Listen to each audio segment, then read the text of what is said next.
हाँ तो बच्चों, लर्नर एक्सप्रेस 84 में आपका स्वागत है। और आपके पास हम ये उत्तल दर्पण में F बराबर R/2 सिद्ध करने के लिए लेके आए हैं। तो कोई बाहरी बात पर न बात करते हुए सीधा टॉपिक्स पर आते हैं। सवाल है कि उत्तल दर्पण में सिद्ध करें कि F बराबर R/2, यानी इसको दूसरे तरह से पूछा जाएगा आपको कि दर्पण के फोकस दूरी वक्रता त्रिज्या की आधी होती है, सिद्ध करें। या उत्तल दर्पण में दर्पण के फोकस दूरी और वक्रता त्रिज्या में संबंध स्थापित करें। तो इसके लिए बच्चों सबसे पहले आपको क्या करना है, सबसे पहले आपको एक चित्र बना लेना है किसका, उत्तल दर्पण का, इस तरह से। और उत्तल दर्पण का चित्र बना लेने के बाद आप सबसे पहले देखिए, अंदर से रंगेंगे तो यह उत्तल दर्पण बनेगा। कौन सा दर्पण बनेगा, उत्तल दर्पण। इसके मध्य बिंदु से होते हुए एक क्षैतिज रेखा खींचेंगे। इसके मध्य बिंदु से होकर गुजरते हुए एक क्षैतिज रेखा खींचेंगे। क्या खींचेंगे, एक क्षैतिज रेखा। यह क्षैतिज रेखा मध्य बिंदु से होकर गुजर जाती है और इस मध्य बिंदु को हम ध्रुव कहते हैं। और ये जो क्षैतिज रेखा है, इस क्षैतिज रेखा को हम मुख्य अक्ष कहते हैं। अब जरा देखिए आप, मुख्य अक्ष के समानांतर एक आपतित किरण लेते हैं। मुख्य अक्ष के समानांतर एक आपतित किरण लेते हैं जो परावर्तन के बाद इधर चला जाता है। और उसके बाद ये परावर्तन के बाद टकरा के जाएगा तो इधर, लेकिन ये काल्पनिक रेखा इधर चली आती है, यानी कि कटती हुई मुख्य अक्ष को मालूम पड़ती है यहाँ पर, और जिसको हम मुख्य फोकस कहते हैं। और यहाँ पर हो गया इसका वक्रता केंद्र। वक्रता केंद्र, चलिए ये ध्रुव है, ये मुख्य फोकस है और ये वक्रता केंद्र है। इस पर क्या करते हैं, ये देखिए आपतित किरण और आपतित बिंदु। आपतित किरण जो है दर्पण से जिस सतह पर जाके टकराती है, तो उस सतह का उस बिंदु को हम आपतन बिंदु कहते हैं। और ये हो गया आपतन बिंदु पर डाला गया लंब। तो यहाँ पर आप देख रहे हैं बच्चों, दो कोण बन गया। ये आपतित किरण और लंब के बीच कोण, और ये परावर्तित किरण और लंब के बीच कोण। तो इसको कहेंगे हम आपतन कोण, जिसका नाम हमने x रखा। और इसको कहेंगे हम परावर्तन कोण, जिसका नाम हमने y रखा। और ये जो कोण बन रहा है यहाँ पर, इसका मान लो इसका नाम हम z रख दिए और इसका नाम मान के चलिए हमने थीटा रख दिया।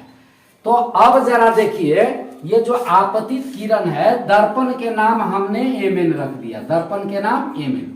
तो मान लिया जाए कि यहां से वस्तु चला, वस्तु जो है ए पर है, इधर से किरण आई, एम से टकराई और इधर टकरा करके मान लो डी की तरफ बढ़ता गया और ये हो गया अभिलंब। इसका नाम भी हम रख देते हैं, चलिए ओ एम हो गया।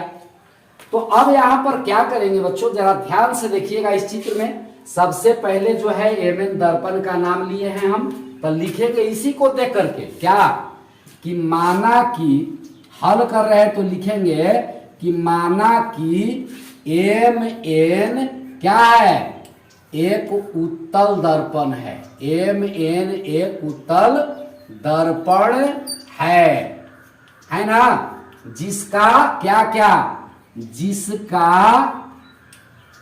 अब बताइए ध्रुव कौन है, ध्रुव है इसका P, ध्रुव P।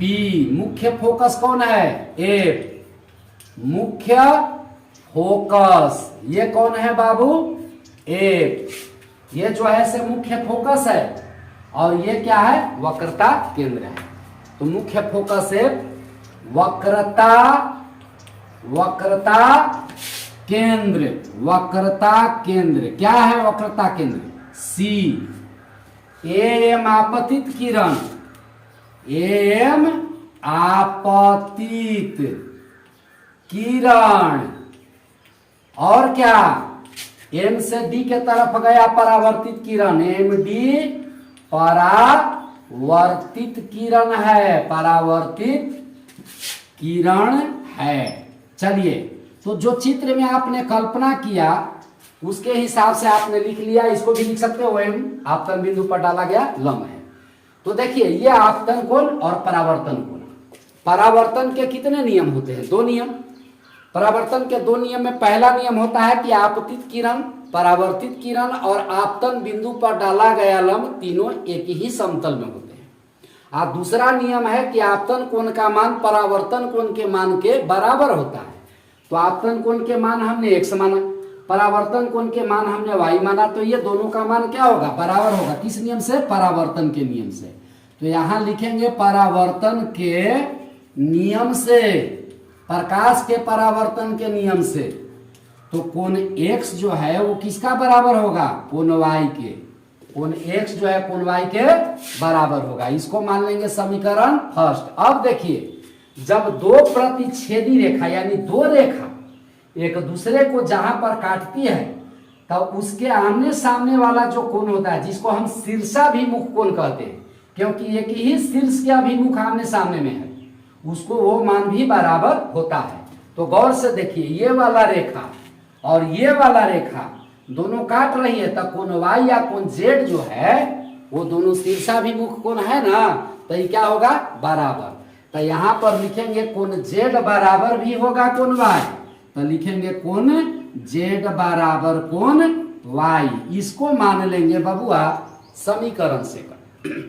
अब आप देखिए कोण y के मान भी x, कोण y के मान भी z, तब दोनों कोण y के ही मान है, तो इसका मतलब ये दोनों भी बराबर होगा। तो यहां पर हम लिख लेंगे फर्स्ट और सेकंड से। तब फर्स्ट और सेकंड से लिखेंगे तब कोण x बराबर कोण z हो जाएगा कि नहीं, इसको मान के रख दीजिए। अब समीकरण थर्ड।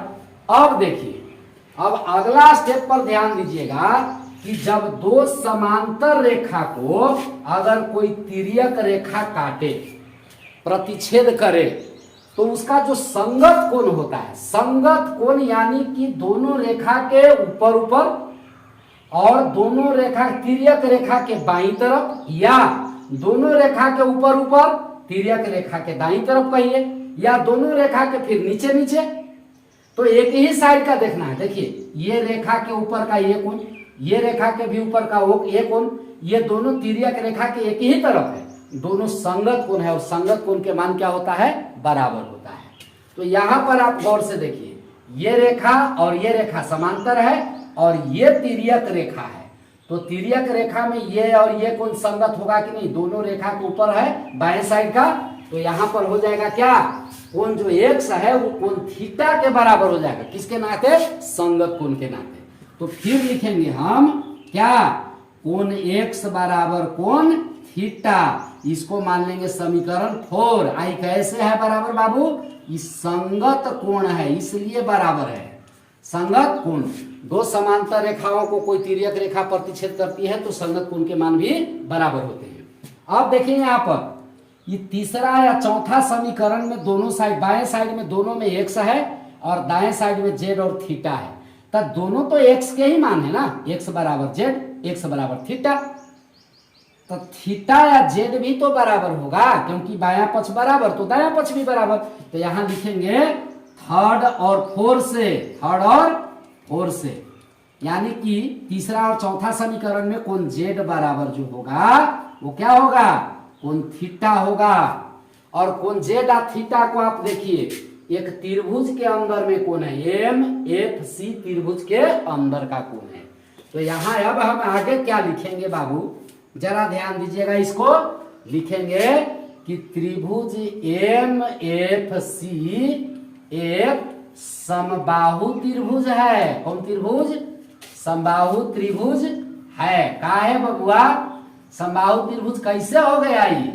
तब बात यहाँ पर यह है कि जिस त्रिभुज के 2 भुजा बराबर होता है उसका 2 कोण भी बराबर होता है, और जिस त्रिभुज के 2 कोण बराबर होता है उसका 2 भुजा भी बराबर होता है। तब बताइए कोण z और कोण थीटा दोनों बराबर है, तो इस 2 कोण बराबर है तो 2 भुजा बराबर नहीं होगा। तो कौन बराबर होगा भुजा? z के सामने में CF पड़ रहा है या थीटा के सामने में MF पड़ रहा है, तब बराबर कोण के सामने की भुजा बराबर होता है। तो यहाँ हम क्या करेंगे? CF जो है वो बराबर हो जाएगा किसका? MF के। ये वाला बिंदु के नाम M है, तो देखिए CF बराबर हो जाएगा MF। का है? क्योंकि समद्विबाहु त्रिभुज है, 2 भुजा बराबर होगा। अब यहां पर आपको लिख देना है कि चूंकि P जो है M के काफी निकट है, काफी निकट होने के कारण, निकट है, तो निकट होने के कारण जो ये PF का मान होता है बाबू, वो MF के मान के लगभग बराबर होता है। तो हम ये भी लिख सकते हैं कि PF बराबर MF।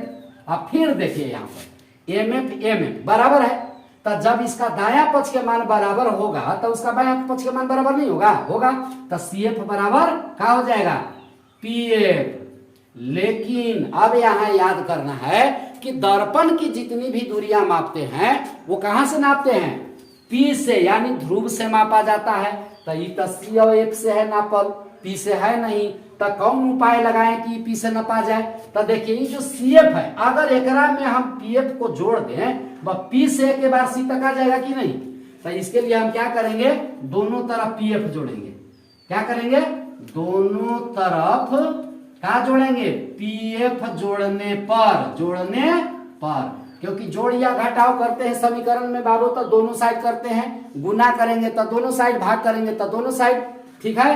तो इधर CF में जोड़ दिए हम क्या, PF, इधर बबुआ PF में भी जोड़ देंगे हम क्या, PF।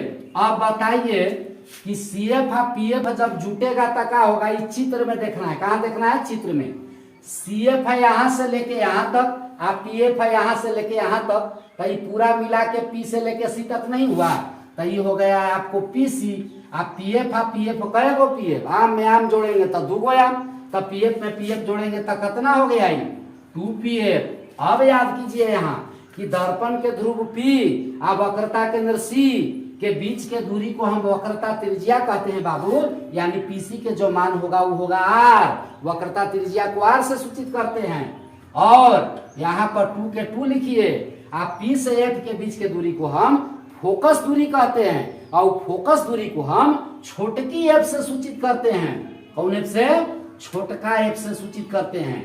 तो R बराबर 2F, यहाँ क्या निकला कि त्रिज्या फोकस दूरी के दुगना होता है।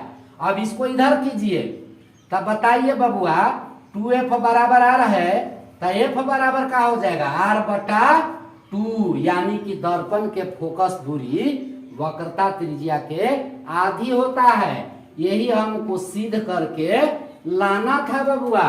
तो ये आप समझ गए होंगे। अब अगले वीडियो में आपको हम दर्पण सूत्र सिद्ध करके बताएंगे, इसलिए वीडियो देखना भूलेंगे नहीं।